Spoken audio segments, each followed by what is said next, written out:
सबको मिलके एक सांस के साथ असली दुश्मन के साथ लड़ाई लड़नी पड़ेगी। जब गांव का मुद्दा है तो गांव का मुद्दा उठाना पड़ेगा, किसान का मुद्दा तो किसान का मुद्दा उठाना पड़ेगा। में आ गया है। ये जो प्लांट लगा था यहाँ पे, ये आप लोगों के पैसे से लगा है। ये देश की जनता का पैसा। बच्चों का जीवन खतरे में है, इसलिए आपको मिलकर इस लड़ाई को लड़ना पड़ेगा। हम जीते थे, कल भी वो हारे थे। खेतड़ गांव के जो लोग हैं उनके तो मजे हैं, 24 घंटे लाइट इनको मिलती है। यहाँ आने पर पता चला कि लाइट 4 घंटे आती है। इतने कमाने वाले लोग हैं, कमेरे लोग हैं, चाहे वो मजदूर है चाहे वो किसान है, उसको सरकार अलग अलग तरीके से तंग करके उसको रोडों के ऊपर बैठाने का काम करती है। दोस्तों, हम हैं बरवाड़ा के पास खेदड़ गांव में। यहाँ थर्मल प्लांट लगा हुआ है और थर्मल प्लांट के खिलाफ 14 दिन से यहाँ किसानों का, गांव के लोगों का, मजदूरों का आंदोलन चला हुआ है। और ये आंदोलन राख उठाने का जो टेंडर गांव को मिला हुआ था उसको रद्द करने के खिलाफ आंदोलन चला हुआ है। इस आंदोलन में बड़ी तादाद में गाँव के और आसपास के गाँव के लोग पहुँचते हैं। आज किसान नेता प्रहलाद सिंह बारूखेड़ा और विकास ईसर दोनों यहाँ पहुँचे हैं और उन्होंने इस आंदोलन को समर्थन दिया है। चौटाला गांव के पास पड़ता है, हरियाणा का आखिरी गांव है। तो लाइट बहुत कम जाती है, पानी भी कम मिलता है। तो हमें लगता है खेदड़ गांव के जो लोग हैं उनके तो मजे हैं, 24 घंटे लाइट इनको मिलती है। यहाँ आने पर पता चला कि लाइट 4 घंटे आती है। इस प्लांट से लाइट भी नहीं मिलती है। इस प्लांट से लगने से जो बीमारियां यहाँ, इसके प्रदूषण से चर्म रोग, दमे की बीमारियां, वो सब जो है खेदड़ गांव के लोग झेल रहे हैं। लेकिन इसका बिजली का तो फायदा गांव के लोगों को नहीं मिला है, ये आने पे पता चला। और यहाँ पे जब ये प्लांट बात कर रहे थे, मास्टर जी बता रहे थे, जब ये प्लांट लगा तो ये राखी जो है, इस राखी की वजह से गांव में बहुत ज्यादा समस्या हो रही थी। और प्लांट वाले जो है वो गांव वालों को कहकर, इनके चीफ ने आप लोगों को कहा कि भाई इसका किसी तरीके से इंतजाम करो। और आपके गांव ने, पूरे लोगों ने आपने मिलकर इस राखी का बंदोबस्त किया, इसको उठाने का काम किया और बताया कि यहाँ 2.5-3 करोड़ रुपए की जो है मशीनें लगाई गई। तब तो इनको जरूरत थी, आप उठा रहे थे। और इनकम से आपने उस पैसे से, यहाँ 1000 से ज्यादा बता रहे हैं कि गौशाला के अंदर गाय है, उन गायों की रक्षा करने का काम आपने किया। जो सड़कों के ऊपर भूखी घूम रही थी उनको आपने यहाँ पे छांव दी, उनको पनाह दी, उनकी सेवा जो है आप लोग कर रहे हो इस पैसे से। ये किसी के घर में नहीं जा रहा है। और जब ये इनकम बढ़ गई तो कुछ लोगों के मन में लालच आ गया है। लालच आ गया है कि ये ठेका हो जाए, ये कमाई हम कर ले, ये कमाई गौशाला में क्यों जा रही है, यही रोड़ा और तो कुछ नहीं है। अगर यह कमाई ना हो रही होती तो किसी ने टेंडर नहीं लेना होता, किसी ने ठेका नहीं कटवाना होता। ये तो दिख गया इनको, पैसे आपने लगाए और जब आप कमाई का साधन दिखने लग गया तो लालच इनके मन में आ गया है।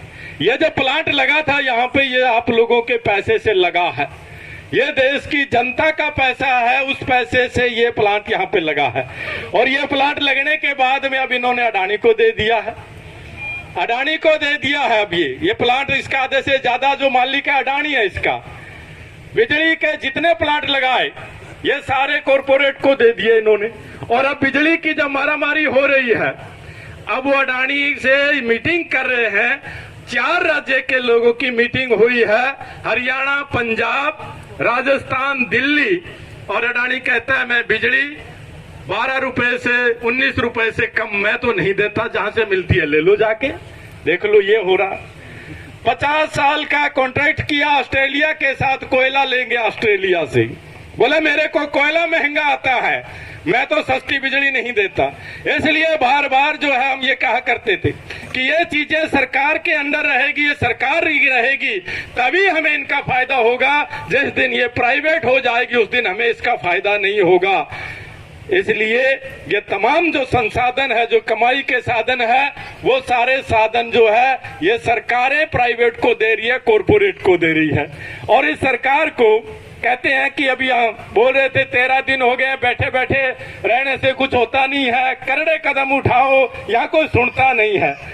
भाई 13 महीने दिल्ली की उन सड़कों के ऊपर बैठे थे, तब भी कहते थे बोले यहाँ बैठने से क्या होता है, तब क्या करते बैठे रहो, और बैठने वाले जीत के ही उठते हैं। जो बैठना सीख गया वो जीत के ही खड़ा होगा। तो बैठे रहने से जीत हमारी हुई।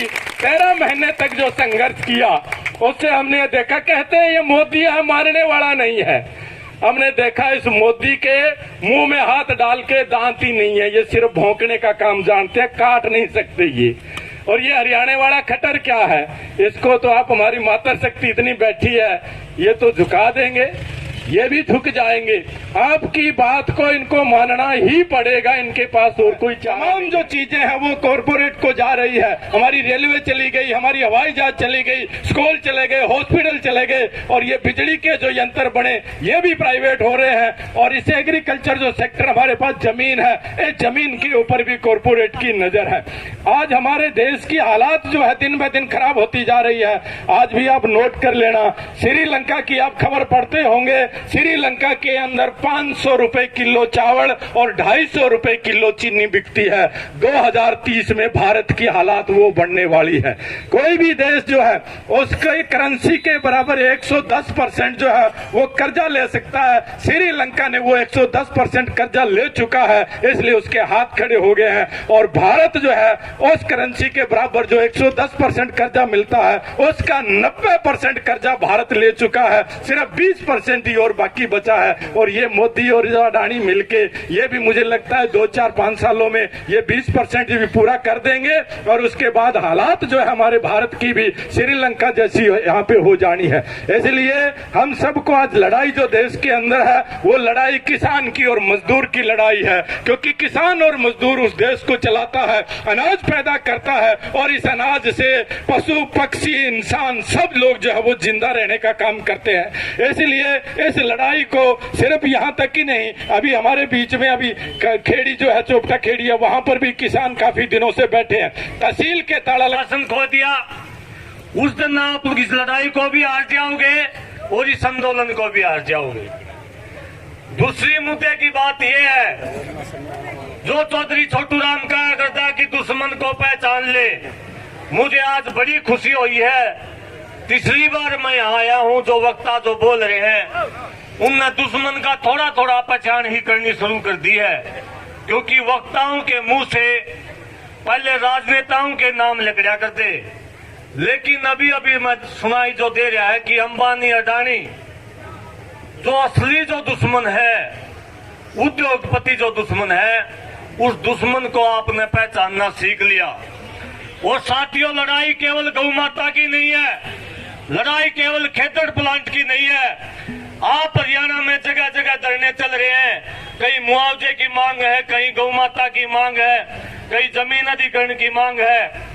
अगर इन सारे के सारे मुद्दे अगर जोड़ के देखोगे तो आप लोग पाओगे कि जितने कमाने वाले लोग हैं, कमेरे लोग हैं, चाहे वो मजदूर है चाहे वो किसान है, उसको सरकार अलग अलग तरीके से तंग करके उसको रोडों के ऊपर बैठाने का काम करती है।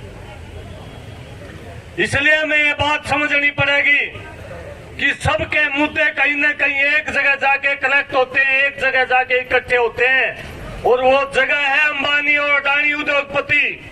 हमने इनके खिलाफ मजबूती के साथ लड़ना पड़ेगा। यहाँ बात केवल गौशाला की नहीं है। 3 बच्चे जल की मर गए आपके गांव के, मुआवजा मिला के नहीं मिला? 3 बच्चे, उनके घर के परिवारों को नौकरी देने का वादा आपके गांव के बीच में करके गए लोग, नौकरी मिली? नहीं मिली। आज अभी 2 दिन पहले गांव ताल्लू गया, एक पवन जो 24 साल की उम्र का छोरा था, साथियों फौज की रेस की तैयारी किया करता, लेकिन सरकार ने 3 साल तक फौज की भर्ती नहीं निकाली। मायूस होगी, जिस खेल के मैदान में उस रेस की तैयारी किया करता वहां फांसी का लटक गया। रेत के अंदर 2 बात लिख के मर गया, बापू मैं इस जन्म में फौजी नहीं बना, अगले जन्म में बनूंगा। आप लोग बताओ, पवन मरिया है कि मारिया है? एक बहुत ऊंची आवाज में बता दो। ये जो आत्महत्याएं होती हैं, ये सीधे सरकार की नीतियों के कारण से हमारे बच्चे मारे जा रहे हैं। आंकड़े निकाल के देखो, 50 से ज्यादा रोजाना किसान आत्महत्या करते हैं, 50 से ज्यादा मजदूर आत्महत्या करते हैं। और अभी जो करने वाले आंकड़े जो आ रहे हैं, 100 के करीब जो पढ़े लिखे बच्चे जो नौकरी के लिए तैयारी करते हैं, वो आपके बच्चे आत्महत्या कर रहे हैं। आपके बच्चों का जीवन खतरे में है, इसलिए आपको मिलकर इस लड़ाई को लड़ना पड़ेगा। पवन मरा नहीं है, पवन मारा गया है। साथियों, जब आंदोलन चल रहा था, उसका नाम एक रिकॉर्ड था, 12 किलोमीटर की रेस 12 किलोमीटर की रेस 38 मिनट में पड़ा करता। ये बात शायद आपको ये लगे कि मुद्दे से हटके बात है, लेकिन आगामी जो समय आ रहा है, आपके सामने आगे आने वाला जो समय है, वो समय इसलिए है क्योंकि आप लोग ये बहाना से इकट्ठे हो रहे हैं। इसलिए हम ये बात बता रहे हैं कि गौ को तो बचा लो, साथ में अपने बच्चे जो आप लोग उन बच्चों को जिन बच्चों का भविष्य बनाने खातिर तैयारी कर रहे हो, उन बच्चा का जीवन भी खतरे में है। इसलिए हम सबको मिलके एक सांस के साथ असली दुश्मन के साथ लड़ाई लड़नी पड़ेगी। जब गांव का मुद्दा है तो गांव का मुद्दा उठाना पड़ेगा, किसान का मुद्दा तो किसान का मुद्दा उठाना पड़ेगा, शिक्षा का मुद्दा है तो शिक्षा का मुद्दा भी उठाना पड़ेगा, और नौकरी का मुद्दा तो नौकरी का मुद्दा भी उठाना पड़ेगा।